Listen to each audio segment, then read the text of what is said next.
Maret 2024, calon presiden nomor urut 2 Prabowo Subianto menyampaikan pernyataan mengejutkan tentang proses demokrasi di Indonesia sebagai suatu hal yang melelahkan, berantakan dan mahal. Seolah baru tersadar telah bertempur dalam 5 kali pemilu, Prabowo mengaku betapa besarnya biaya yang harus ia keluarkan untuk meraih dukungan rakyat demi menggapai kekuasaan. Democracy is really very, very tiring. Democracy is very, very messy. Democracy is very, very costly. And we are still not satisfied with our democracy. There is a lot of room for improvement. Nah, orang berkompetisi, tiap caleg harus berkompetisi dengan mengeluarkan pembiayaan sendiri.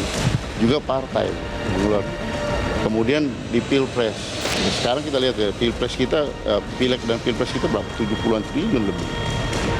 Suatu biaya yang tidak kecil gitu. Pada dasarnya sistem pemilihan langsung itu pasti mahal. Demokrasi sendiri sih sistem yang netral saja. Ketika dilaksanakan dengan melanggar etik, dengan melanggar hukum, dengan mengedepankan kepentingan keluarga daripada kepentingan publik, ya memang menjadi melelahkan dan mahal. Mahalnya itu karena ongkos untuk menjaga kepentingan publik. Ini perlu dikoreksi, perlu dievaluasi. Bagi saya pernah membaca ini, ini adalah pemilu terburuk dalam sejarah Indonesia nomor 5. Artinya adalah demokrasi pemilu yang kemudian diatur oleh minoritas, artinya orang yang mampu, orang pemerintahan, orang-orang yang punya uang. Klaim Prabowo tentang masih banyak ruang untuk perbaikan demokrasi di Indonesia menjadi gambaran akan seperti apa demokrasi di tanah air di bawah kepemimpinannya kelak. Akankah lebih baik atau justru akan semakin buruk? Saya berpesan juga, jangan kemudian ruang perbaikan ini menjadi pembatasan-pembatasan. Nah ini yang nggak tepat gitu. Pasti akan lebih melelahkan, pasti akan lebih berantakan, dan pasti akan lebih mahal kalau ruang perbaikannya dibuat menjadi pembatasan-pembatasan. Apa yang disampaikan Prabowo itu tidak salah. Demokrasi kita untuk sementara waktu ini memang melelahkan, costly, dan tersedia banyak ruang untuk perbaikan. Persoalannya adalah apakah Prabowo bagian dari masalah, ya? Apakah dia bagian dari penyelesaian masalah. Nah, kalau dia is part of the problem, maka apa yang dikatakannya itu tidak akan bernilai kebaikan bagi demokrasi ke depan. Tapi kalau dia bagian dari pemecahan masalah, maka akan ada nilainya ke depan. Apa makna tersirat dari kesaksian Prabowo Subianto tentang pelaksanaan demokrasi di tanah air? Benarkah keluhan Prabowo menjadi sinyal untuk mengubah sistem demokrasi di Indonesia? Prabowo dan masa depan demokrasi.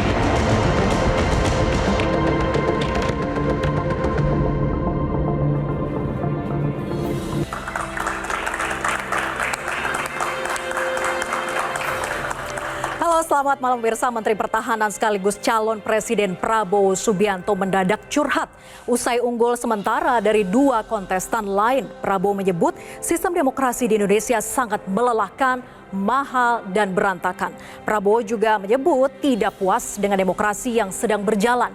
Meski menyatakan masih banyak ruang perbaikan bagi demokrasi di Indonesia, pengakuan Prabowo justru mengundang curiga. Lalu apakah pengakuan ini akan memberikan gambaran masa depan demokrasi Indonesia di bawah kepemimpinan Prabowo? Dan akankah Prabowo mampu membawa kualitas demokrasi Indonesia membaik? Atau Prabowo akan membawa demokrasi Indonesia yang sudah mundur menjadi semakin mundur dan berada di ujung tanduk? Inilah panggung demokrasi Prabowo. Demokrasi melelahkan, mahal dan berantakan. Bersama saya Vera Bahaswan.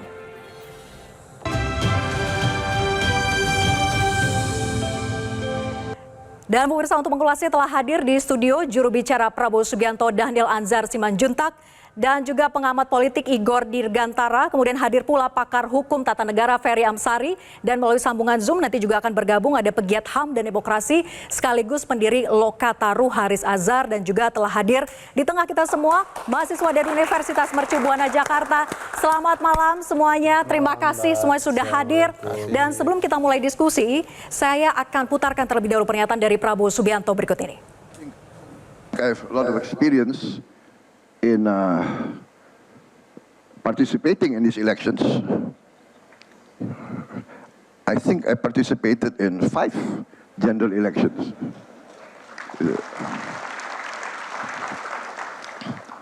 And let me testify that democracy is really very, very tiring. Democracy is very, very messy. Democracy is very, very costly. And we are still not satisfied with our democracy. There is a lot of room for improvement. Oke, kita mulai dari Bang Dhanil dulu. Bang Dhanil, dari pernyataan Pak Prabowo tadi gitu ya, sebagai salah satu kontestan di pemilu 2024, Pak Prabowo menyatakan bahwa demokrasi ini melelahkan, berantakan, dan juga mahal. Sebenarnya yang di mana yang dimaksud bagian dari melelahkan dan berantakan ini? Pak Prabowo dalam setiap momentum diskursus yang terbuka seperti itu pasti selalu memaparkan baik itu keunggulan demokrasi Indonesia, kemudian kelemahan demokrasi Indonesia. Keunggulannya tentu kita salah satu negara demokrasi terbesar di dunia pada saat ini, kemudian tingkat partisipasi publiknya juga tinggi sekali, kemudian di tengah keberagaman masyarakatnya kita masih bisa menjaga demokrasi kita tetap kondusif, kemudian pemilu kita aman dan sebagainya. Banyak sekali kelebihan demokrasi Indonesia yang harus terus kita rawat. Namun tadi disebutkan Pak Prabowo memang banyak sekali ruang perbaikan yang harus kita lakukan ke depan. Misalnya salah satunya tadi demokrasi kita itu memang melelahkan. Artinya prosesnya itu melelahkan. Kita butuh diskursus, berkumpul para akademisi, para cerdik pandai, kemudian para politisi untuk bicara bagaimana demokrasi kita yang bisa lebih baik, tidak melelahkan dalam konteks tertentu dalam tanda kutip. Kemudian yang kedua, costly, memang mahal. Saya ingat sekali. Apakah karena sudah mengeluarkan ratusan miliar tiap kali pemilu? Beberapa minggu yang lalu setelah Pilpres, Pak Prabowo ngomong ke saya, untung Anda enggak nyalek, Dhanil. Kenapa? Karena banyak caleg-caleg di bawah itu laporan ke kita, satu caleg DPR RI itu bisa habis sampai 30 miliar, Mbak. Beberapa caleg di beberapa daerah bisa habis 30 miliar, ada yang habis 20 miliar, itu costly, sangat mahal. Dan itu tentu hampir semua peneliti-peneliti yang bicara tentang money politik dan macam-macam itu memberikan kritik tertentu buat kita. Oleh sebab itulah beberapa kali Pak Prabowo selalu bicara bagaimana caranya mendorong demokrasi yang ekonomis, efisien, dan menghindari money politik. Salah satunya tentu adalah pembiayaan terhadap partai politik seperti beberapa negara maju yang lainnya, dengan konsekuensi kita memberikan pengawasan dan punishment yang ketat terhadap partai politik. Kita harus dorong itu supaya kemudian menekan money politik itu bisa dilakukan. Kemudian yang ketiga itu kan karena kompleksitas yang tinggi tadi, kemudian costly, ya tentu dampaknya ada kekurangan, agak berantakan dan sebagainya. Nah, itu semua disampaikan Pak Prabowo di tengah keunggulan demokrasi kita, kelebihan demokrasi kita. Tapi poin melelahkannya itu hanya dalam konteks pemilunya saja, ataukah secara menyeluruh demokrasi sistem ketatanegaraannya? Tadi kalau di Pak Prabowo bicara di forum forum Bank Mandiri tersebut, jelas Pak Prabowo sedang bicara dalam konteks pemilu. Ya, jadi Pak Prabowo sudah 5 kali ikut pemilu, bahkan uniknya Pak Prabowo otoritatif bicara hal tersebut, Mbak. Kenapa? Karena beliau bisa melihat dari sudut pandang partai politik karena beliau adalah ketua umum partai politik, kemudian di sisi lain beliau sebagai calon presiden, sehingga beliau bisa merasakan bagaimana kompleksitas costly-nya pemilu kita, baik dari sisi capres maupun dari sisi caleg maupun partai politik. Oke, dan kita juga mengundang untuk Bapak Muhammad Isnur, silahkan untuk menempati posisi. Terima kasih sudah hadir Bapak Muhammad Isnur dari YLBHI ya. Nah, saya ingin lanjut ke Bang Ferry dulu. Bang Ferry, bagaimana tafsiran Anda soal pernyataan Pak Prabowo demokrasi yang melelahkan, berantakan dan juga costly? Ya, kecapean, merasakan betapa susahnya pemilu kita dan membebankan tidak sekedar fisik dan tenaga, tetapi juga mungkin biaya. Tapi harus diingat bahwa demokrasi kita yang costly itu, serta tiring ya kata beliau, itu karena lemahnya komitmen baik oleh partai politik dan penyelenggara pemilu itu sendiri. Perlu diketahui penyelenggara pemilu kita itu membuang-buang ya, mungkin bahasa yang lebih tepat, membazirkan anggaran tiap bulannya dengan rapat-rapat yang tidak perlu.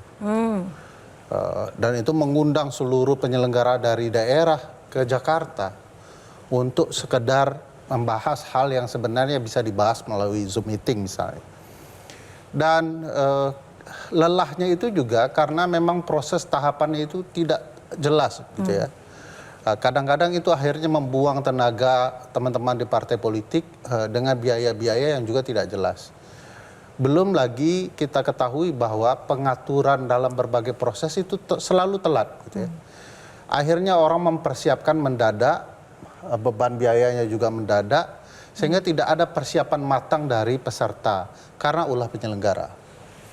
Dan harus diketahui juga bahwa kelelahan proses ini juga diakibatkan tidak berkomitmennya partai politik. Tadi Mas Daniel menyebutkan soal itu, peran partai politik. Bagi kita jauh sekali tertinggal partai politik. Partai politik tidak membangun demokrasi internalnya, sehingga proses kandidasi ujuk-ujukan, dan akhirnya orang yang paling punya banyak modal bisa menjadi kandidat. Tadi dicontohkan bahwa pemilu itu saja ada satu orang yang mengeluarkan dana 30M. Wah, luar biasa besar sekali kalau dihitung seluruh skala nasional. Belum lagi kalau kita lihat bahwa seluruh beban itu nanti akan berujung kepada kebijakan negara. Jadi kerugiannya double nih. Kerugian di awal, nanti setelah berkuasa membangun kerugian baru untuk publik. Nah, ini yang menurut saya juga jauh lebih berbahaya. Bahkan kalau kita ingat teman-teman partai politik itu sudah dibiayai, Mas Daniel. Mereka sudah didanai dan tahun kemarin itu berkali lipat ya. Tidak hanya sekedar berbasis kepada kebutuhan internal partai, juga ada ruang-ruang tertentu yang dibuka untuk partai mendapatkan dana tambahan. Dan awalnya kami masyarakat sipil tidak support dana untuk partai politik ditambah gitu ya. Tapi kemudian kami sadar bahwa lebih baik partai dibiayai negara daripada dibiayai cukong. Problematikanya adalah teman-teman partai politik tidak mau terbuka. Teman-teman ICW itu menang berkali-kali untuk keterbukaan informasi penggunaan anggaran partai politik. Tapi tidak ada satupun partai yang berupaya mematuhi upaya untuk membuka laporan keuangannya. Jadi sampai sejauh ini anggaran untuk partai politik bertambah, gitu ya. Ada upaya supaya partai lebih demokratis dan dekat dengan publik, tetapi keinginan membuka uang yang dari negara itu tidak ada.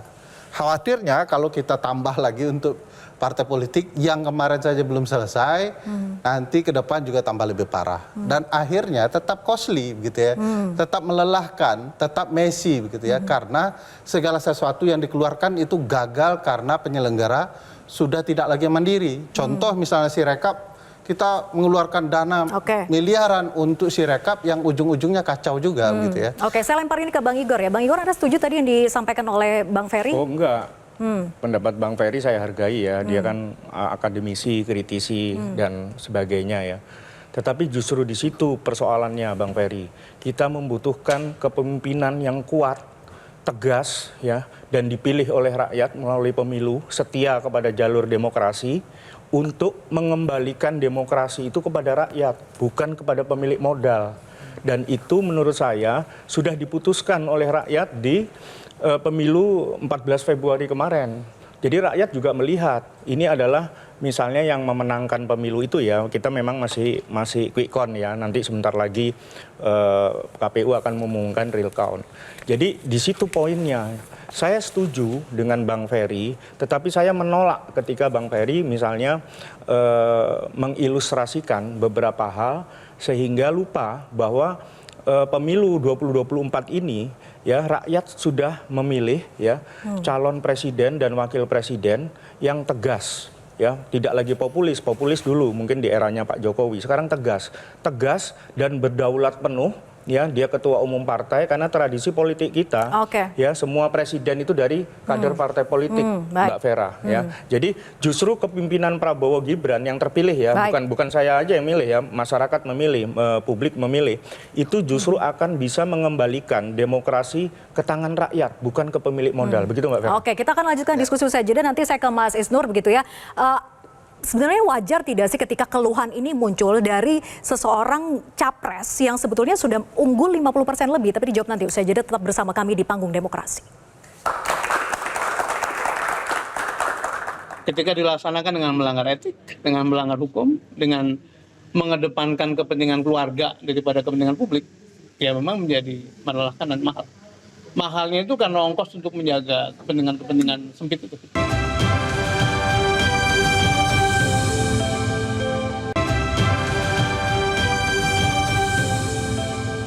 Kalau diselenggarakan oleh pemain-pemain yang hukumnya pengen diterobos, etikanya dibuang, ya menjadi melelahkan seperti sekarang ini.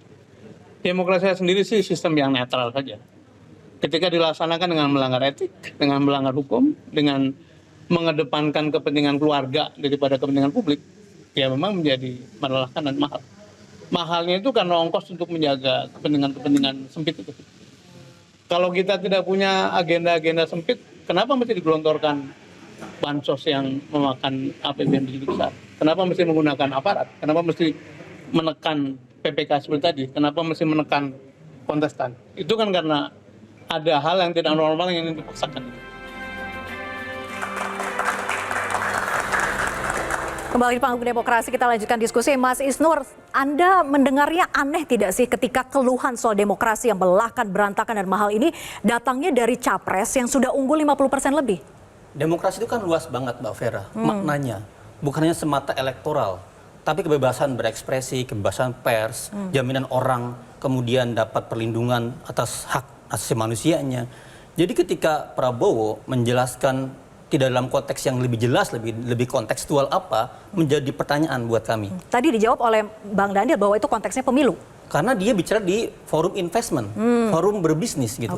Nah itu yang kita bertanya, apakah misalnya itu menjadi problem banyak hal. Misalnya problem dia merumuskan agenda ke depan, membayangkan bahwa dalam banyak keputusan akan banyak perlu penjelasan, lobby, kemudian dialog dengan masyarakat. Kalau itu dianggap melelahkan, mencapai suatu keputusan dengan cara dialog, dengan cara musyawarah, dengan cara partisipasi masyarakat menjadi bahaya. Apalagi misalnya sebelumnya ada ucapan-ucapan hati-hati ya Anda media gitu. Kami sebagai masyarakat sipil yang memantau hak asasi manusia selama ini punya pandangan yang khawatir. Jangan-jangan ini adalah jalan untuk kemudian berdalih bahwa demokrasi bukan jalan yang baik. Tadi dimasuklah, saya butuh yang tegas, butuh yang cepat, butuh yang kira-kira akhirnya masyarakat tidak punya hak ruang untuk mengkritik, punya hak ruang untuk berpartisipasi. Kalau itu menutup ruang demokrasi dan mengganti dengan prinsip yang lain, misalnya prinsip yang lebih militeristik misalnya seperti itu menjadi khawatir buat kami. Akan mengembalikan pola-pola lama, gitu loh. Itu yang dikhawatirkan juga oleh kawan-kawan yang lama dengan catatan-catatan masa lalunya gitu. Itu menjadi, kami bertanya ini dalam ranah apa gitu. Kalaupun ranah misalnya elektoral, ya memang dia akan menjadi panjang Mbak. Mengingat apa besarnya Indonesia, 250 juta lebih penduduk dengan pemilih yang sangat banyak, pulau yang sangat banyak, kan sangat emang melelahkan gitu. Tapi kekhawatiran Anda ini sampai berubah sistem atau gimana? Tapi kira-kira gini, menghadapi elektoral yang memang sangat melelahkan dan bila tadi dibilang mahal, butuh pemimpin, calon, sosok yang kemudian justru meneguhkan semangat yang langsung oke, memang berat, memang tantangannya panjang, tapi kita yakin. Jadi berikan kesan optimis, berikan kesan bahwa kita akan bisa menghadapi ini dengan baik. Seperti itu. Oke, kita juga akan dengarkan tanggapan dari Mas Haris Azhar. Mas Haris Azhar yang bergabung melalui Zoom. Mas Haris, Anda sependapat dengan yang disampaikan oleh Mas Isnur tadi? Ini karena saya nggak di studio, ada 3 hal yang ingin saya sampaikan. Ya. Satu, secara historis demokrasi itu dia hidup kembali di Indonesia lewat sejumlah kelompok minoritas yang diperkosa, dibunuh, ya, anak-anak yang terbakar hidup-hidup ketika peristiwa Mei 98. Demokrasi kemudian ditemukan kembali setelah sejumlah orang diculik, lalu dihilangkan. Lalu prosesnya juga ada tarik-menarik proses demokrasi di masa transisi, konflik sosial itu terjadi secara dengan penuh rekayasa dan tidak ada kejelasan.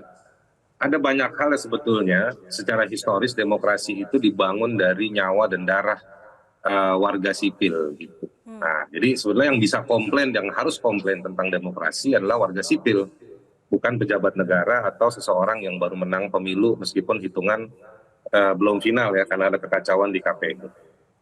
Itu satu. Yang kedua, setelah demokrasi itu berdiri dan hidup,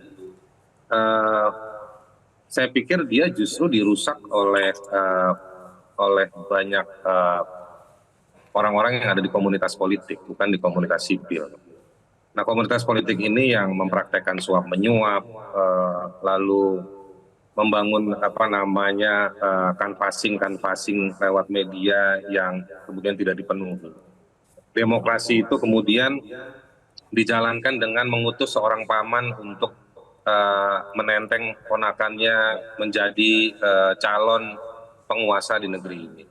Nah, itu contoh-contoh singkat, banyak teorinya, banyak laporan-laporannya, banyak. Sudah 25 tahun kita berdemokrasi, temuan soal demokrasi elektoral, demokrasi substansial, pemenuhan hak-hak ekonomi sosial yang tercederai dalam proses demokrasi, itu banyak. Omnibus Law diciptakan dengan penuh kekerasan. Di ruang ber-AC di Senayan mereka berjabat tangan, tetapi di jalanan masyarakat ditangkepin dan dipukuli. 4 mahasiswa meninggal. Itu adalah demokrasi yang yang dianggap berjalan, situasinya seperti itu.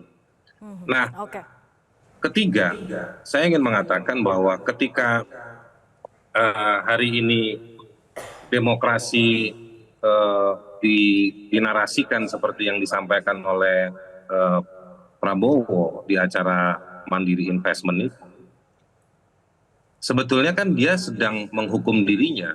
Kalau memang dia menganggap bahwa demokrasi itu mahal, berantakan, melelahkan, lah dia orang yang diuntungkan dong dari proses semua ini. Ya. Dia mau menunjuk siapa? Gitu.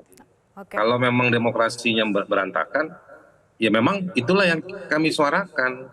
Itulah yang disampaikan Ferry Amsari di Dirty Vote dalam konteks pemilu belakangan ini saja.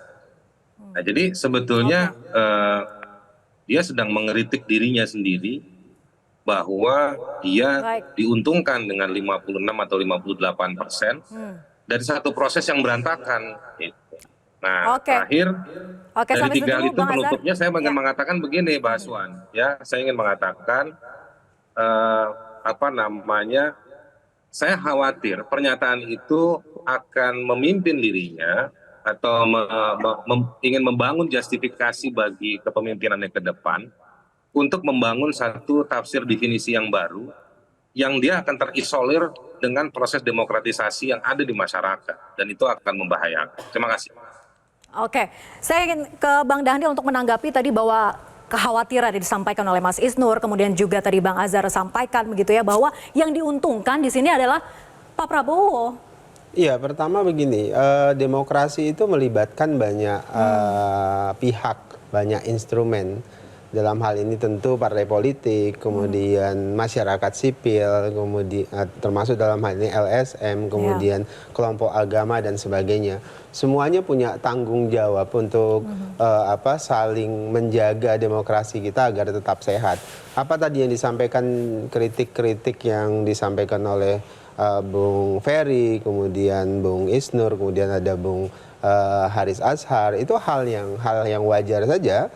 Memang mereka ditugaskan dan menugaskan diri untuk melakukan kritisasi, watchdog dalam proses demokrasi, dan itu kita pahami. Dan saya dalam posisi mereka dulu, kemudian berganti saya yang mereka gonggongi sekarang, dan tapi jawabannya bahwa kekhawatiran yang tadi disampaikan itu tidak akan terjadi. Tadi saya sebutkan itu adalah tugas yang harus diteriakin terus. Nah, dalam konteks Pak Prabowo, Pak Prabowo ingin melakukan autokritik.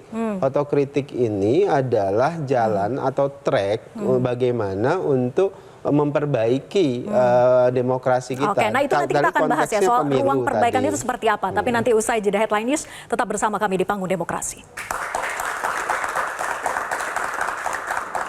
Dan kalau ini tidak ada angket, nanti akan menjadi tradisi ketatanegaraan di mana setiap pemilu orang yang akan menang itu orang yang paling punya akses ke kekuasaan dan punya uang dan mau menyalahgunakan uang.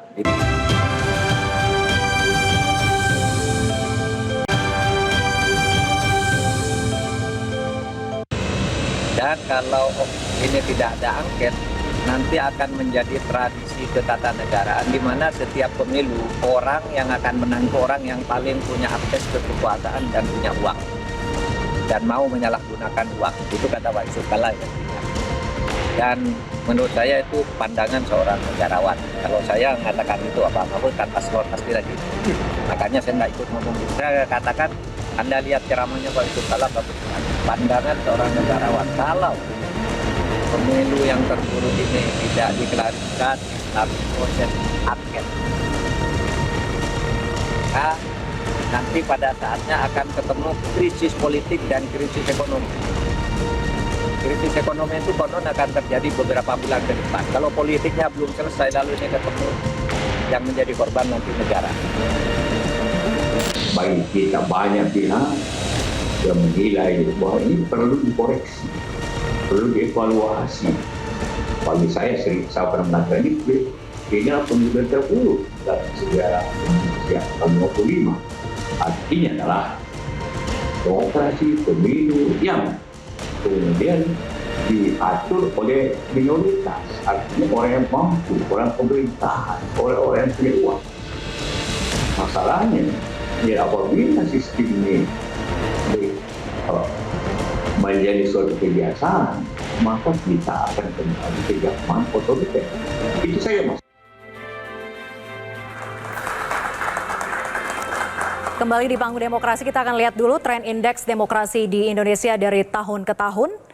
Kita lihat bersama, ini dari tahun 2010 hingga 2023 dari versi Economist Intelligence Unit.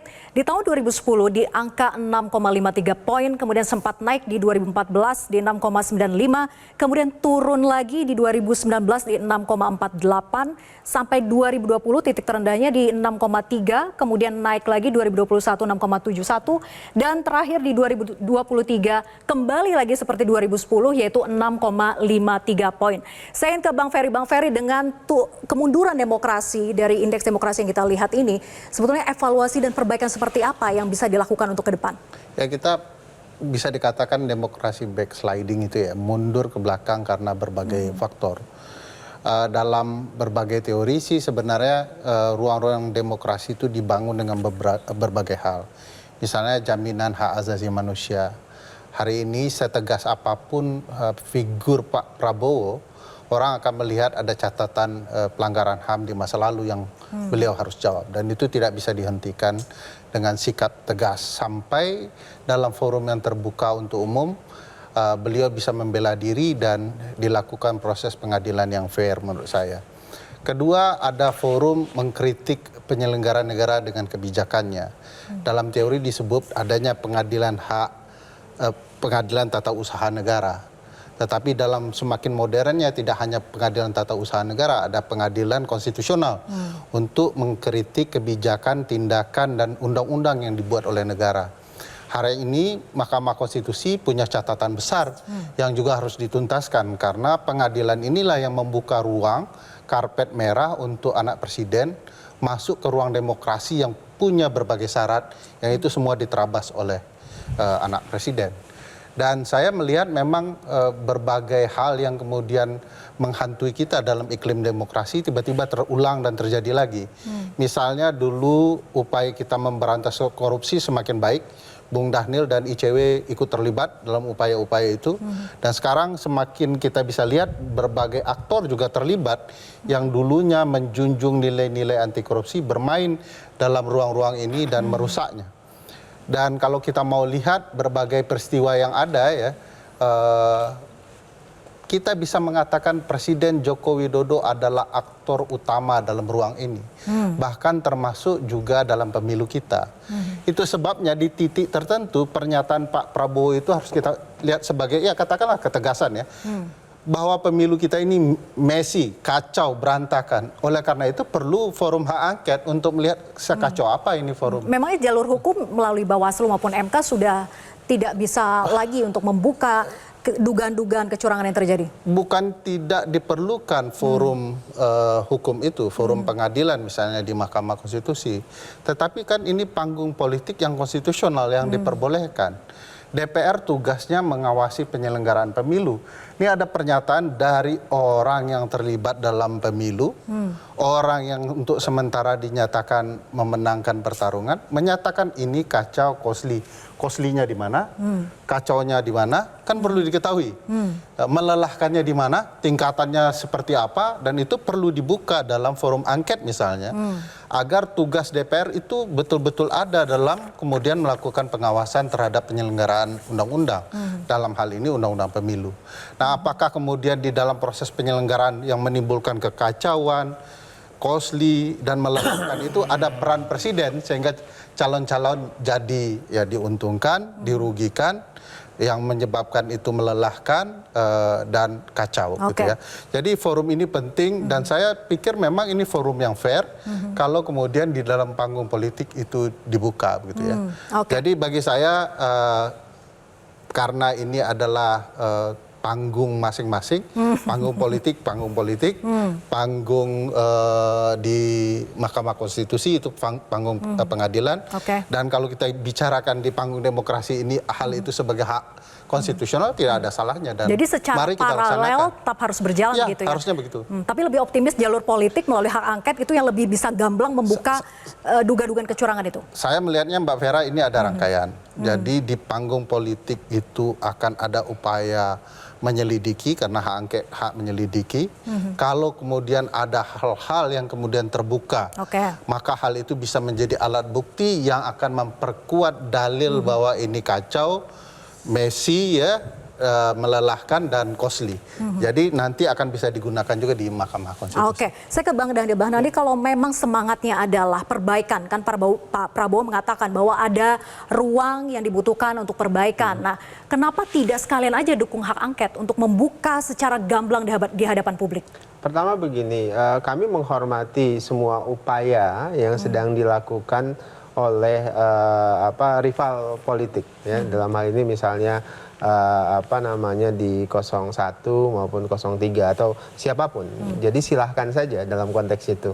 Jadi Pak Prabowo menghormati semua proses instrumen demokrasi. Jadi Gerindra tidak akan hak angket ya? Tidak mendukung? Yang jelas kalau Gerindra tidak akan pernah mendukung hak angket. Jadi tapi kalau kemudian ada yang mau menggerakkan itu ya silakan saja. Jadi poin proses perbaikan itu di mana Bang Dhanil? Proses perbaikan banyak hal ya. Tadi terkait dengan misalnya costly. Kita akan mulai diskusikan itu nanti. Kan seperti tadi saya sebutkan, kita akan melibatkan banyak pihak untuk bicara formulasi terbaik dalam proses pemilu kita ke depan. Dan itu komitmen Pak Prabowo. Tapi Mbak Vera, yang menjadi catatan terpenting bagi Pak Prabowo adalah perbaikan kualitas demokrasi kita itu harus beriringan dengan upaya kita menghadirkan kesejahteraan untuk rakyat.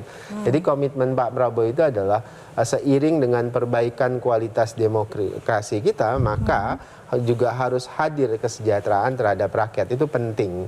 Nah, kalau kemudian hari ini muncul berbagai kritik, kesejahteraan itu melalui apa? Ya tentu proses demokrasi yang sehat, kemudian kerja-kerja kebijakan pemerintah yang pro dan afirmasi terhadap rakyat itu harus hadir sesegera mungkin. Saya mau kemudian tarik ke belakang. Misalnya kalau kemudian hari ini banyak kritik pasca Pilpres, itu hal yang wajar saja. Misal tadi Pak Mahfud, kemudian Pak Yusuf Kalla, misalnya bahkan Pak Yusuf Kalla kan sempat bilang bahwasannya proses Pilpres 2024 adalah yang terburuk dalam sejarah.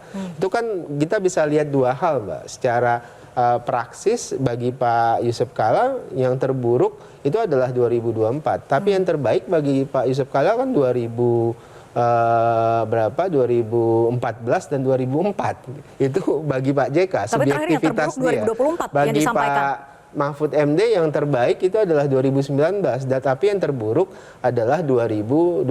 Kenapa? Karena yang terburuk itu di mana mereka kalah. Yang terbaik di mana mereka menang. Jadi subjektivitasnya itu saja. Jadi hanya soal subjektivitas saja. Secara ini loh, itu secara praktis. Tapi secara etis, saya mau katakan gini, secara etis lah kritik mereka benar. Secara etis itu akan menjadi forum yang harus jadi introspeksi semua pihak yang terlibat. Jadi saya mau bicara secara praksis bagi mereka yang terbaik di mana mereka menang, yang terburuk di mana mereka kalah. Tapi secara etis kita semua sepakat dengan nilai-nilai normatif yang harus kita perbaiki ke depan. Jadi poinnya hanya kritikan bagi yang kalah saja. Pernyataan Bang Daniel bagian terakhirnya benar nih, cocok logikanya. Dan itu yang menimbulkan keanehan ketika pernyataan Pak Prabowo menyatakan ketika dia menang, malah pemilu kali ini costly itu, tiring, dan messy. Nah ini yang kemudian menjadi catatan. Tidak lumrah seseorang menang merasa kecewa dengan proses penyelenggaraan yang ada. Dan itu menjadi catatan yang mendukung pernyataan dia hak angket. Ini uniknya, saya belum selesai. Oleh karena itu betapa pentingnya hak angket itu untuk menyelidiki tidak hanya pernyataan yang menang, yang menyatakan ini lelah, costly, dan tiring itu, dengan juga pernyataan pihak yang menjadi rivalnya, bahwa ini penuh kecurangan. Kedua-duanya harusnya bermuara nih ke forum hak angket. Untuk membuktikan bahwa memang ada masalah serius dalam demokrasi. Bagi yang dicurangi bahwa proses ini penuh kecurangan, bagi yang menang ini melelahkan penuh dana begitu ya. Dan itulah yang akan diselidiki mana yang benar dari dua pihak ini di dalam forum. Jadi muaranya harusnya angket juga sama katanya. Ini kelebihan Pak Prabowo, ini kenegarawanan Pak Prabowo. Pak Prabowo itu selalu terbuka dengan otokritik. Nah tadi saya sebutkan ketika diskursus kita permasalah etis dan etik gitu, itu Pak Prabowo bicara terbuka seperti tadi disampaikan. Tapi kalau kemudian argumentasi yang dibangun itu ada argumentasi praksis, kemudian digerakkan oleh mereka yang sebutlah dalam tanda kutip sementara ini kalah, itu jadi gerakan praksis, gerakan tantrum. Saya menggunakan istilahnya gerakan tantrum politik. Nah kalau tantrum politik itu kami melihat ya sudah biarkan saja dulu, tantrum dulu sampai kemudian di akhir kita lihat bahwasannya fakta jadi tantrum sudah ini terpapar. maksudnya hanya temporary begitu ya? Ini kan tantrum politik yang biasa kita terima dan kita dengarkan pada momen terakhir pada di hukum ketika sudah disahkan. Saya bisa maklumi lah tantrum politik tantrum itu kesal yang sudah dua kali. Tapi yang saya ingin katakan adalah senegarawan apapun orang, tidak ada yang unik dan aneh seperti pernyataan Pak Prabowo ini. Sehingga perlu diketahui dan didalami pernyataan itu. Menang kok tantrum juga begitu ya. Terhadap kondisi pemilu yang ada. Bang Igor. Tantrum dengan kritik 2014. Jadi betul itu Bang Ferry itu menang tapi tantrum juga. Justru menurut saya Pak Prabowo itu dia tidak mengkritik dirinya sendiri, tapi mencoba memberitahu kepada masyarakat dia itu teladan. Cuma mengeluh saja ya. Ya mengeluh aja teladan. Karena dia bahwa Pak Prabowo tidak bagian dari itu. Karena dia berkali-kali kalah gitu ya, tapi dia tetap gigih berjuang di jalur demokrasi lewat pemilu. Itu satu. Yang kedua, Pak Prabowo tuh pernah jadi oposisi, Pak Ferry. Itu yang tidak dimiliki oleh capres-capres yang lain. Narasinya perubahan, jadi oposisi aja nggak pernah. Gitu. Pak Prabowo pernah 2014 ya setelah kalah dengan Pak Jokowi. Nah, ini ini orang-orang LSM itu juga sebenarnya dia kalau menurut saya ya kalau ngomong gitu ya, dia tidak merasa isu yang dia gulirkan itu tinggal dilihat kepada masyarakat di kampus ya, masyarakat umum gitu ya. Isu itu masyarakat itu penting nggak isu itu? Kalau penting, percaya nggak isu itu, gitu loh. Nah, soal hak angket ya, Bang Ferry. Jadi masyarakat saja tidak menganggap itu penting ya? Saya lempar ke Mas Isnur, silakan. Gini, ketika melihat angka yang tadi ditampilkan oleh Mbak Vera itu apa sih yang terjadi 2019-2020 itu, Mbak? Itu bukan hanya tahun politik. Yang kita tahu, Pak Jokowi juga menggunakan kekuasaan ya kan, dia presiden yang aktif dan dia calon. Tapi juga ada proses di mana pelemahan KPK. Ada undang-undang cipta kerja yang kemudian diterabas dengan sangat cepat gitu ya. Dan di tahun itu Mbak, 2019, LBH mendampingi 4.000 orang ditangkap pada demonstrasi. 2020 dan 6.000 orang ditangkap. Itu jadi berhubungan dengan banyak hal. Dan banyak orang juga digebugin di lapangan, tanahnya digusurin dan lain-lain gitu. Nah, ketika Pak Prabowo punya niatan melanjutkan kebijakan Pak Jokowi yang dalam catatan kami Pak Jokowi dengan catatan yang sangat buruk di demokrasi, gagal melindungi, tapi di ujung sekarang gimana? Saya prediksi Mbak, tahun depan angka ini makin parah. Ketemunya pemilu yang kotor, pemilu yang curang dan kemudian dengan di lapangan makin ngeri. Itu yang akan terjadi jika memang Pak Prabowo nanti ditetapkan sebagai presiden terpilih ya? Bukan soal Prabowo-nya, tapi soal prosesnya seluruhnya. Soal prosesnya, oke. Dilanjutkan nanti usai jeda, tetap bersama kami di Panggung Demokrasi.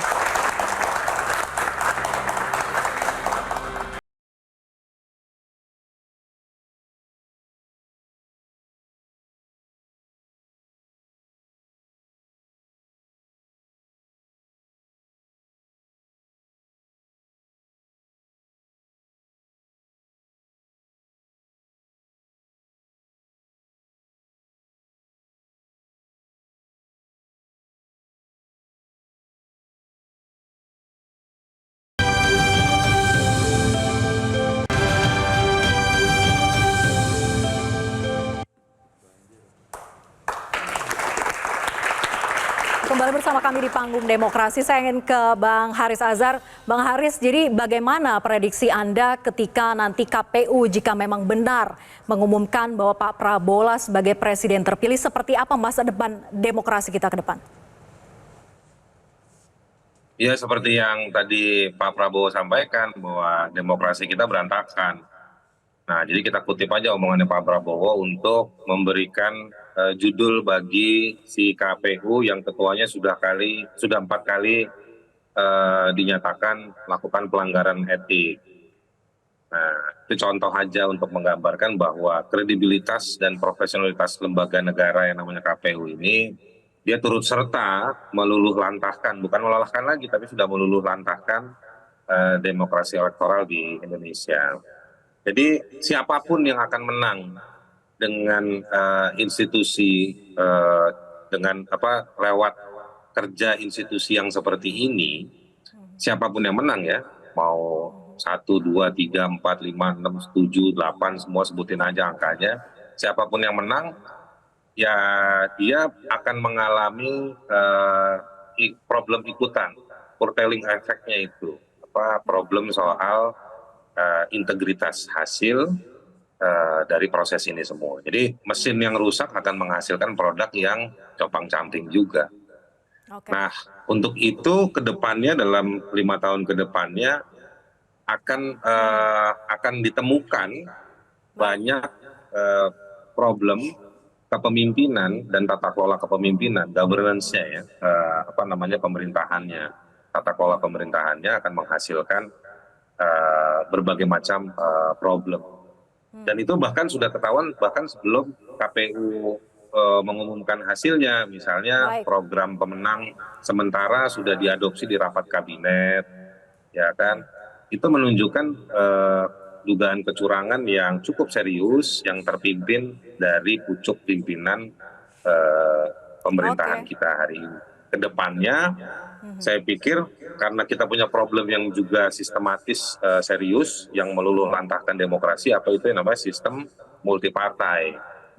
Nah, koalisi-koalisi ini kan didukung oleh partai-partai. Otomatis partai-partai ini seperti yang sudah kita baca di media-media sudah pada minta jatah jumlah dan posisi-posisi. Dan itu nanti akan ada kumpulan-kumpulan politisi di dalam pemerintahan yang nanti akan berusaha menikmati jabatan dan posisi dalam rangka menghidupi partai-partai mereka. Dan Prabowo kemungkinan besar yang diuntungkan sejauh ini akan memimpin situasi itu. Kasihan sekali kalau menurut saya. Akan memimpin situasi itu, Bang Daniel, komentarnya? Pertama begini, dalam politik Islam itu saya menggunakan istilah misalnya ada momentum siasah, ada momentum syahadah. Momentum siasah itu sekarang, momentum siasah itu semua program kita rancang, semua komitmen untuk menjaga demokrasi dan menang dalam proses demokrasi itu kita lalui dengan baik begitu. Nah, nanti ada momentum syahadah, momentum pembuktian namanya.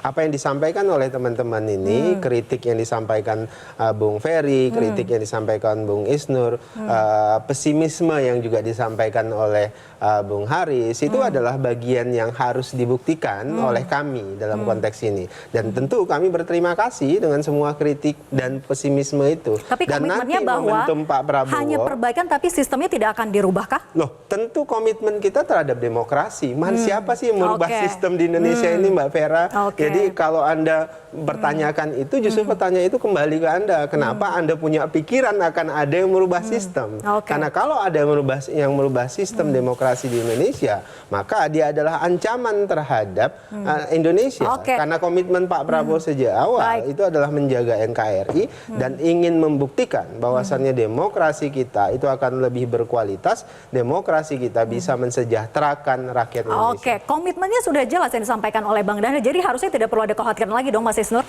Iya, makanya penting hak angket ini bergulir agar kita tahu sejauh mana berantakan, mahal dan rusaknya, agar terungkap secara formil di ruang-ruang politik. Itu penting buat rakyat. DPR mengungkapkan itu. Maka ini bukan hanya kepentingan yang kalah atau 0103 atau berapa, tapi kepentingan DPR sendiri untuk perbaikan ke depan. Apa yang diperbaiki dari pemilu sekarang? Angket memerlukan itu. Yang kedua, siapapun yang kalah nanti perlu menjadi oposisi yang kuat.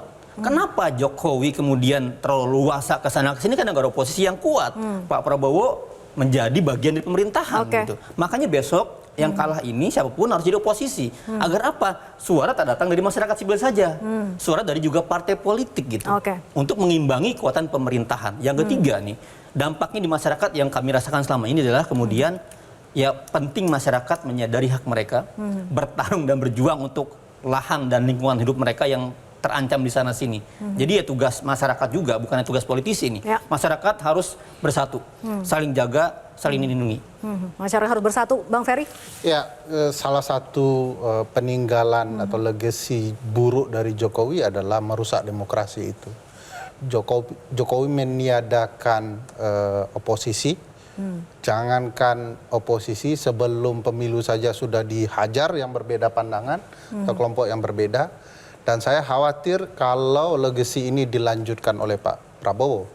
Mudah-mudahan kalau Bung Daniel ada di sana, dia akan memberikan catatan untuk jangan kemudian merusak oposisi.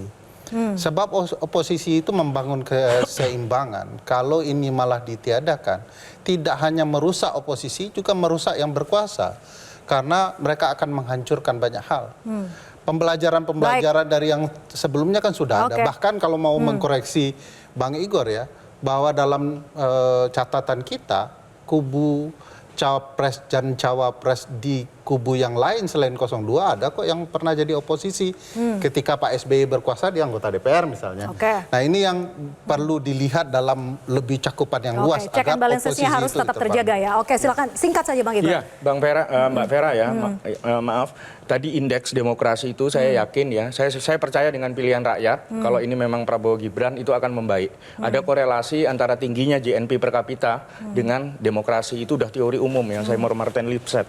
Dan saya percaya percaya dengan pilihan rakyat itu pertama karena demokrasi ke depan tuh jauh lebih baik karena pemimpinnya paham tentang demokrasi, costly, tiring dan lain sebagainya. Yang kedua, saya melihat ya proses demokrasi yang baik itu adalah step by step, tidak instan ya, nggak numpang, bukan petugas partai atau karyawan partai gitu ya, tapi dia misalnya betul-betul mendedikasikan dirinya kepada dan membangun partai dari nol. Seperti misalnya Pak Surya Paloh itu juga salah satu contoh demokrasi yang baik. Kita harapkan semoga proses perbaikan demokrasi ke depan betul-betul terwujud begitu ya dengan berbagai upaya. Salah satu adalah hak angket melalui jalur politik. Kita tunggu dan nantikan bersama komitmen itu di parlemen. Sekali lagi terima kasih untuk semua narasumber kita yang hadir dan juga para mahasiswa yang sudah hadir di panggung demokrasi.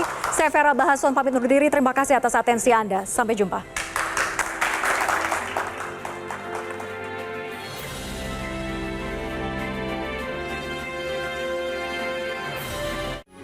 Metro TV.